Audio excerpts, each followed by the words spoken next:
ओम नमः शिवाय। श्रावण मातम में पहला अध्याय। सूत जी का कथन। एक बार सूत जी सौनक तथा अन्य ऋषिगणों की सभा में पधारे। सूत जी ने आदर पूर्वक प्रणाम किया और बैठने के लिए आसन दिया। उनके बैठने के बाद मुनि श्रेष्ठ सौनक जी ने सूत जी से कहा, हे प्रभु, हम सब मुनियों की इच्छा हो रही है कि आप हमें कोई ऐसी कथा सुनाइए जिसे सुनकर हम सब तृप्त हो जाएं। हमने आपके मुख से अनेक आख्यान सुनकर आनंद प्राप्त किया है। आपके मुख से हमने तुला राशि का सूर्य होने पर कार्तिक मास का महात्म्य, मकर राशि का सूर्य होने पर माघ मास का महात्म्य तथा मेष राशि का सूर्य होने पर वैशाख मास का महात्म्य सुना है। अब इन मासों से भी उत्तम कोई मास हो तो उसका महात्म्य सुनाना हम चाहते हैं। सौनक जी का आग्रह सुनकर सूत जी बड़े प्रेम पूर्वक शब्दों में बोले कि श्रोताओं में निम्नलिखित 12 गुण होने चाहिए: दंभ रहित आस्तिक बुद्धि, शठता रहित परमात्मा में भक्ति, भगवत चर्चा सुनने की तीव्र इच्छा, नम्रता, ब्राह्मण भक्त, सुशील स्वभाव, धैर्यवान, पवित्र, तपस्वी तथा दोष रोपण रहित। ये सब गुण आप सज्जनों में विद्यमान है, इसलिए मैं प्रसन्नता पूर्वक आपको तत्व की बात सुनाता हूँ। एक बार ब्रह्मापुत्र सनत कुमार ने भगवान शिव से पूछा, हे महादेव, हमारे हृदय में ऐसे मास के महात्म्य को सुनने की इच्छा हो रही है जो सब मासों में श्रेष्ठ हो। उस मास में कर्मों को करने से अनंत फल की प्राप्ति हो। संसार के कल्याण के लिए ऐसे मास के सभी धर्मों का वर्णन विस्तार पूर्वक बताने की कृपा करें।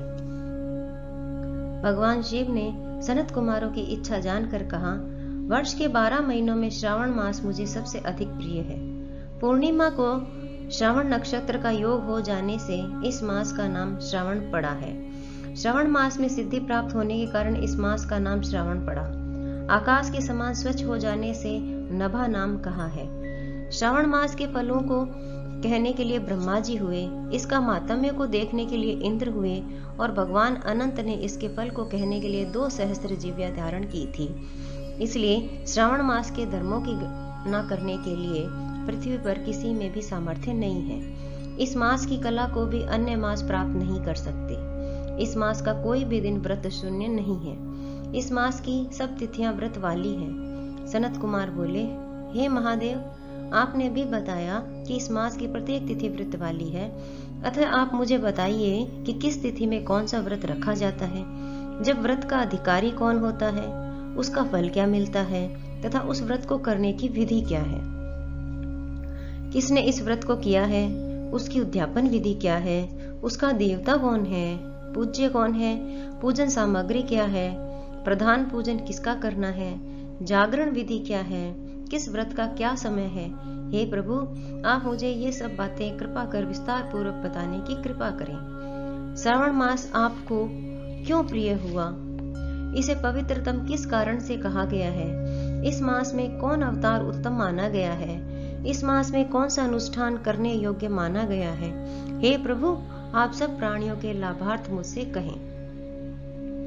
रविवार से शनिवार तक जो व्रत आदि किए जाते हैं वह कृपा कर बताने का कष्ट करें। आप सब देवताओं में बड़े होने के कारण महादेव कहलाते हैं। पीपल के पेड़ में तीनों देवों ब्रह्मा, विष्णु और महेश का निवास कहा गया है। उसमें भी आपका निवास सबसे ऊपर कहा गया है। आप कल्याण रूप होने के कारण शिव, पापनाशक होने के कारण हर कहलाते हैं। शरीर में गणेश जी का अधिष्ठान रूप 4 दल का मूलाधार नाम का चक्र है। उसके ऊपर 6 दल का ब्रह्मा जी का अधिष्ठान नाम का दूसरा चक्र है। सबसे ऊपर 10 दल का भगवान विष्णु का मणिपुर नामक तीसरा चक्र है। चौथा चक्र हृदय में 12 दल का अनाहत नाम का है। इस चौथे चक्र में आपकी स्थिति कही गई है। आपका निवास सबसे ऊपर होने का कारण आपको मुख्यतः कहा गया है। इसलिए आपका पूजन करने से पंचायतन का पूजन हो जाता है। अन्न को ब्रह्म में कहा गया है। भगवान विष्णु जल रूप कहे गए हैं। जब आप उस अन्न और जल को ग्रहण करते हैं तो आपकी परिणीता में किसी को लेश मात्र भी संदेह नहीं रह जाता। आपका शमशान और पर्वत पर निवास सब प्राणियों को विरक्ति का संदेश देता है। आपके यश का वर्णन करना किसी की भी वाणी से परे की बात है। इस प्रकार श्रावण महात्म्य का पहला अध्याय पूर्ण हुआ। ओम नमः शिवाय।